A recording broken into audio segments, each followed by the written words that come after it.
झोपड़ी बनाकर रहने लगते हैं। फिर जब भी सरकार उन्हें वहां से भगा देती है तो दूसरी जगह ढूंढकर वो लोग रहने लगते हैं। उन्हीं झुग्गी झोपड़ियों में मीरा नाम की एक लड़की भी रहती थी। अम्मा, वो देखो ट्रेन जा रही है। ट्रेन जा रही है तो मैं क्या करूं? हम लोग भीख मांगकर अपना जीवन यापन करते हैं। ट्रेन में बैठने का सपना भी मत देखना। ट्रेन में बैठने में कौन सी बड़ी बात है अम्मा? झुग्गी झोपड़ी में रहने वाले बहुत सारे लोग ट्रेन में बैठकर इधर से उधर जाते रहते हैं। वो सब बिना टिकट लिए ही ट्रेन के डिब्बों में घुस जाते हैं। हम लोग कोई भी ऐसा काम नहीं करेंगे जिसमें हम लोग फंसे। भीख मांगकर गुजारा जरूर करते हैं, लेकिन जेल में जिंदगी बिताने से तो बेहतर ही है। उन लोगों ने जहाँ पर अपनी झुग्गी झोपड़ी बना रखी थी वहीं से ट्रेन भी गुजरती थी। उसी रेल की पटरी पर सुबह सुबह वो लोग शौच करने भी जाते थे। वहीं दूसरी तरफ वहां से थोड़ी दूर पर रेलवे की पटरी के पास कुछ झुग्गी झोपड़ी और भी बनी थी, जिसमें पप्पू नाम का एक लड़का रहता था। पप्पा इधर आओ, एक बात बताऊं। क्या बताओगे तुम? यही ना कि आज तुझे भीख में कुछ नहीं मिला? अरे नहीं पप्पा, भीख मांग मांग के हमने बहुत पैसे इकट्ठे कर लिए हैं, तो हमारी शादी काहे नहीं कर देते? फालतू में शादी में पैसा खर्च करके क्या फायदा, बता। पप्पू को शादी के कीड़े बहुत ज्यादा ही काट रहे थे। वो हर रोज रेल की पटरी पर ही शौच करने बहुत दूर तक निकल जाता था। एक दिन उसके पिता उसके पीछे पीछे चले गए, ये जानने के लिए कि आखिर इतनी दूर ये क्यों चला जाता है। तो उसने देखा कि वो हर रोज इस मीरा से मिलता था। उसने देखा कि उसका बेटा पप्पू मीरा से बातें कर रहा है। मीरा, इससे पहले कि हमारी झोपड़ियां यहाँ से हटा दी जाएं और तुम कहीं और चली जाओ, मैं तुमसे शादी कर लेना चाहता हूँ। आखिर कब तक हम दोनों हगने के बहाने एक दूसरे से मिलते रहेंगे? अरे तो इंतजार किस बात का कर रहे हो पप्पू? जो करना है तुम्हें ही करना है। तुम मेरे परिवार से बात कर लो और शादी कर लेते हैं। पप्पू जैसे ही वापस आने के लिए मुड़ा, वैसे उसका पिता भी वहां से भाग गया और भागकर सीधा अपनी झोपड़ी में आकर बैठ गया। पप्पू, अब मुझे समझ आ गया है कि तू मुझसे शादी के लिए रोज रोज क्यों कहा करता है।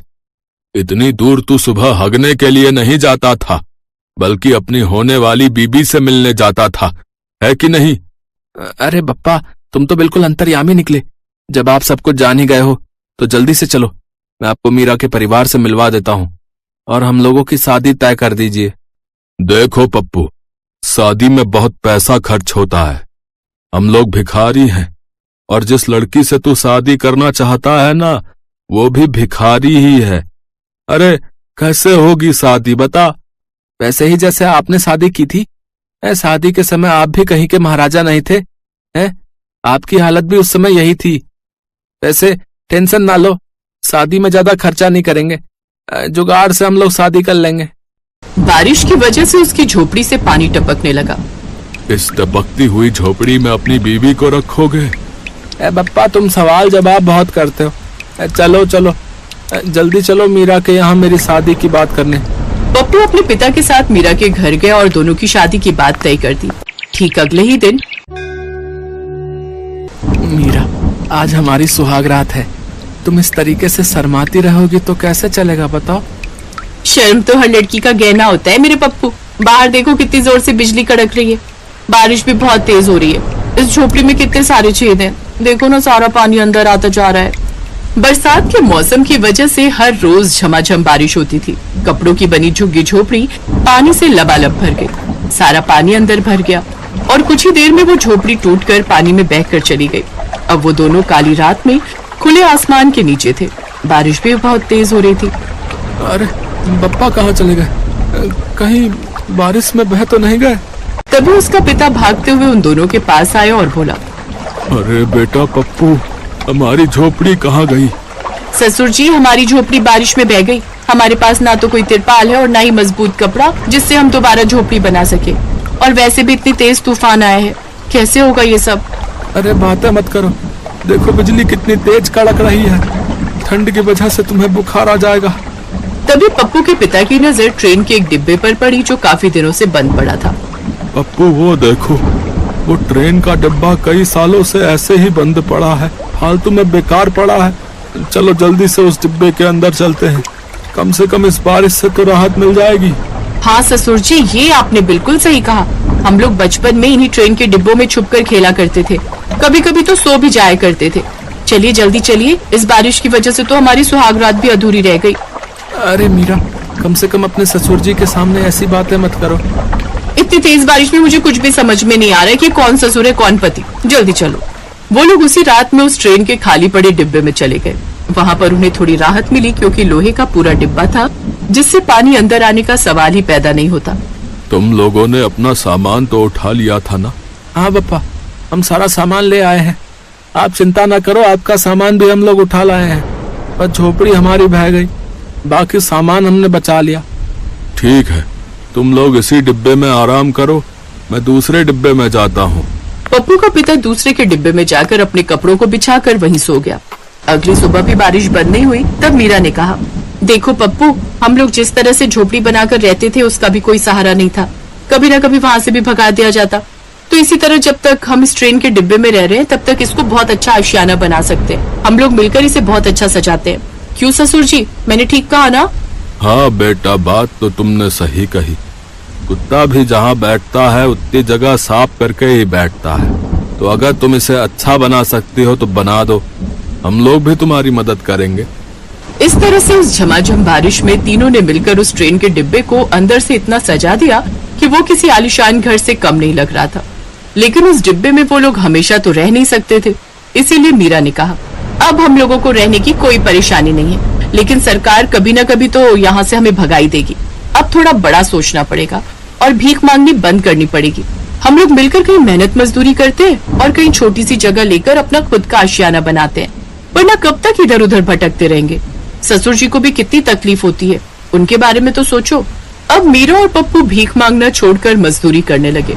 उन्होंने अपने पिता को काम करने के लिए और भीख मांगने से मना कर दिया। 6 महीने तक वो लोग उसी ट्रेन के घर में रहे और कुछ पैसे इकट्ठा करके उन्होंने छोटा सा खेत खरीद लिया, क्योंकि खेत की जमीन सस्ती मिलती थी। लेकिन अगले दिन वहाँ पर सरकार के कुछ लोग आए और उस ट्रेन के घर से उन्हें भगा दिया।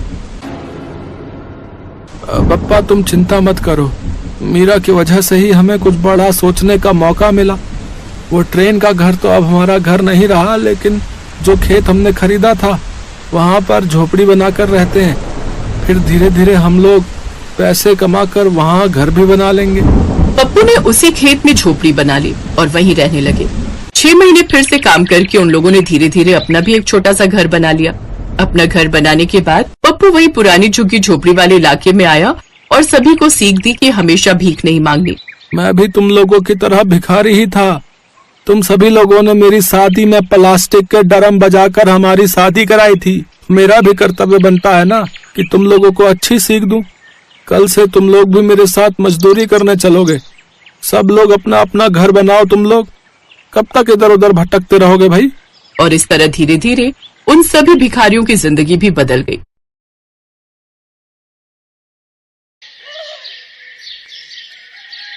मनोहर पानीपुरी का ठेला चलाता था। उसकी एक 4 साल की बेटी थी और पत्नी शोभा दोबारा गर्भवती थी। मनोहर का परिवार बढ़ रहा था, इसी चिंता में वो ज्यादा मेहनत करता था। सुबह जल्दी उठकर पानीपुरी बनाने की सारी तैयारी करके मनोहर जल्दी ही काम पर निकल जाता था और शाम तक ठेले पर पानीपुरी बेचता था। मनोहर की पानीपुरी लोगों को बहुत पसंद थी, इसलिए ग्राहक भी आ ही जाते थे। मनोहर पानीपुरी खिला भाई। आटे की या सूजी की भैया जी? दोनों तरह की खिला दे। है भाई, तेरी पानीपुरी खाने में इतनी स्वादिष्ट होती है कि मजा आ जाता है भाई। हाँ मनोहर भैया 40 रुपए की पानीपुरी पैक कर देना, पानी थोड़ा ज्यादा कर देना। अभी कर देता हूँ। आने जाने वाले लोगों की नजर मनोहर के ठेले पर पड़ी जाती थी और पानीपुरी तो एक ऐसी चीज है जिसे देखकर मुंह में पानी आ ही जाता है। इसलिए लोग उसके ठेले पर रुककर पानीपुरी खाते और आगे बढ़ते। पर कुछ दिनों से मनोहर के ठेले पर भीड़ आनी कम हो गई थी, क्योंकि मानसून आ गया था और रोजाना ही तेज बारिश आ जाती थी, इसलिए लोग सड़क पर कम रुकते थे। बिक्री पर असर होने से मनोहर की रोजी रोटी पर भी असर पड़ा था। ये लो, रोटी खा लो। शुभा, क्या बात है? चिंता में दिखाई दे रही हो। पूजा कहाँ है? दिखाई नहीं दे रही। वो पड़ोस वाली माला के घर खेलने गई है। वो शरद बाबू आए थे, मकान का किराया मांग रहे थे। बोल रहे थे 15 दिन ऊपर हो गए हैं, उन्हें अगले हफ्ते तक किराया चाहिए, नहीं तो हमें ये घर खाली करना पड़ेगा। उन्हें हमसे ज्यादा किराया देने वाले किराएदार मिल रहे हैं। अरे तू चिंता मत कर। इस हालत में तू चिंता करेगी तो बच्चे पर भी असर पड़ेगा। मैं शरद जी को कल बोल दूंगा, वो मुझे कुछ दिन की मोहलत और दे देंगे। मनोहर शोभा को तसल्ली दे देता है, पर वो खुद ही बहुत परेशान था, क्योंकि उसी शाम जब वो काम से लौट रहा था तो लोगों में बारिश और तूफान को लेकर चर्चा बनी हुई थी। अरे मनोहर, तुमने सुना क्या? मौसम विभाग का कहना है कि अगले 4 दिनों तक भीषण तूफान और बारिश के संकेत हैं भैया। सड़कों पर पानी भरा रहेगा, इसलिए हम सब ने तो सोचा है कि कुछ दिन घर से ही ना निकले। तुम ठीक कह रहे हो भैया, 2-4 दिन अब घर पर ही आएंगे। वैसे भी मेरी अच्छी खासी बिक्री हो जाती है, पर डर भी तो है बारिश में अगर बाढ़ आ गई तो, सड़कों पर पानी भर गया तो, है घर नहीं लौट पाए तो। मैं तो सोचकर ही घबरा रहा हूं भैया। चलो भाई चलो, समय से घर चलते हैं भैया। मनोहर उस शाम को हुई इस बात के बारे में सोच सोच कर करवट बदल रहा था। उसे समझ नहीं आ रहा था कि वो अगले दिन जाए या नहीं, पर उसे मकान का किराया भी चुकाना था, इसलिए वो मकान मालिक शरद से बात करने जाता है। शरद जी, मैं अगले महीने तक आपको किराया दे दूंगा। अभी बारिशों का सीजन है तो काम बिल्कुल भी नहीं है। देख मनोहर, मैंने घर किराए पर देने से पहले ही ये शर्त रखी थी कि मुझे किराया समय पर चाहिए, पर तू हर बार ही किराया लेट कर देता है। अब मैं और देर नहीं कर सकता। तू अगले 2 दिन तक मेरा किराया दे दे, वरना घर खाली कर दे। मेरे पास इतना टाइम नहीं है कि तेरे से बात करूं, मुझे काम से जाना है। मनोहर चिंता में घुला घर लौट आता है। उसके पास कोई और चारा नहीं था, इसलिए वो अगले दिन फिर से पानी पूरी का ठेला लेकर काम पर जाने लगता है। पड़ोस की सुनीता भाभी कह रही थी कि अगले 2 दिनों तक बहुत बारिश होने वाली है, आप 2-3 दिन काम पर ना जाओ तो अच्छा है। शोभा, मैंने शरद जी से बात की थी, वो नहीं मान रहे हैं। उन्हें अगले 2 दिन में किराया चाहिए, इसलिए मुझे पानीपुरी का ठेला लगाने जाना ही होगा। मनोहर घर से निकल पड़ता है। वो ठेला लेकर जब अपनी जगह पर पहुंचा तो उसने देखा आज बहुत कम ठेले वाले खड़े थे। उसे पता था कि सबने पहले ही मना कर दिया था, इसलिए सब 2-3 दिन घर पर ही रहेंगे।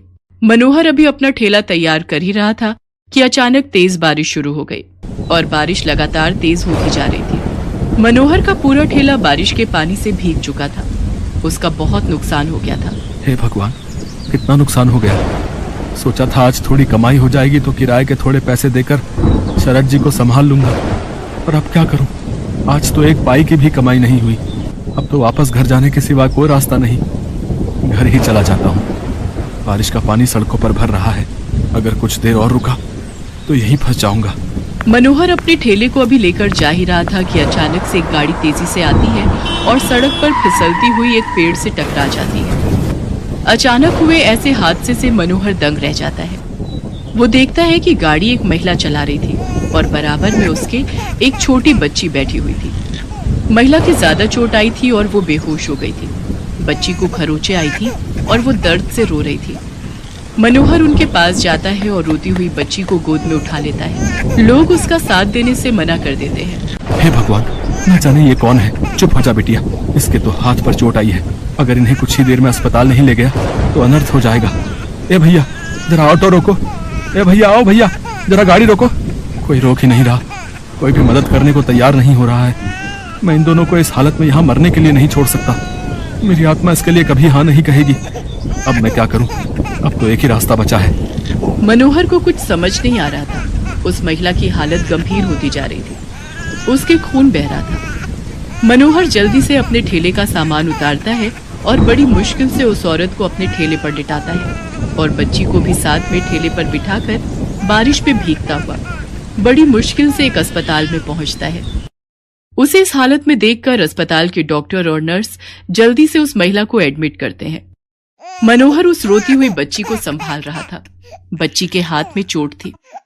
मनोहर ने अपने मोबाइल से अपनी पत्नी शोभा को भी फोन कर दिया था ताकि वो परेशान न हो। कुछ घंटों बाद महिला को होश आता है। वो अपने पति को फोन मिलाती है। कुछ देर बाद उसका पति हॉस्पिटल पहुंचता है और अपनी पत्नी और बच्चे की हालत देखकर घबरा जाता है। डॉक्टर, सुषमा कैसी है? ये सब क्या हो गया? सुषमा, मुझे तो लगा था तुम अपनी मम्मी के घर पहुंच चुकी होगी। रोहित, मैं घर से निकली थी तो बारिश नहीं थी। मैंने सोचा आराम से पहुंच जाऊंगी, पर अचानक पता नहीं क्या हुआ, मैं गाड़ी संभाल नहीं पाई। कीचड़ में वो फिसलती चली गई और उसके बाद तो मुझे होश ही नहीं था। रोहित, ये भैया बहुत अच्छे हैं। आज इन्होंने ही मेरी और स्वाति की जान बचाई है। आपकी वाइफ ठीक कह रही हैं। आज की दुनिया में ऐसी मदद कोई नहीं करता। हमने अपनी आंखों से देखा था। ये भैया बारिश में अपने ठेले पर आपकी पत्नी और बच्ची को हॉस्पिटल लेकर आए थे। मैं आपका एहसान किस तरह से चुकाऊंगा? आपने जो मेरे लिए किया है, उस एहसान के बदले में आपके लिए कुछ भी कर सकूं तो मेरे लिए बहुत बड़ी बात होगी। बाबूजी, ये तो मेरा धर्म है। अगर मुसीबत में पड़े लोगों की जिसने सहायता नहीं की तो वो इंसान ही क्या। रोहित को पता चलता है कि मनोहर पानीपुरी का ठेला चलाता है। वो देखता है कि मनोहर बहुत गरीब और मजबूर है, जो अकेले ही बड़ी मुश्किल से अपना परिवार चला रहा है। मनोहर भैया, अब आपको चिंता करने की कोई जरूरत नहीं है। आपका मकान का किराया भी भर जाएगा और आपके परिवार की परेशानियां भी दूर हो जाएंगी। आपकी अपनी पानीपुरी और चाट की दुकान होगी, जिसको खुलवाना मेरी जिम्मेदारी है। रोहित की बातें सुनकर मनोहर के चेहरे पर खुशी झलक आती है। कुछ ही दिनों में रोहित मनोहर को पानीपुरी और चाट की एक बड़ी और अच्छी दुकान खुलवा देता है। मनोहर को उसकी अच्छाई का फल मिल जाता है और उसकी सारी परेशानियां दूर हो जाती हैं। Thanks for watching.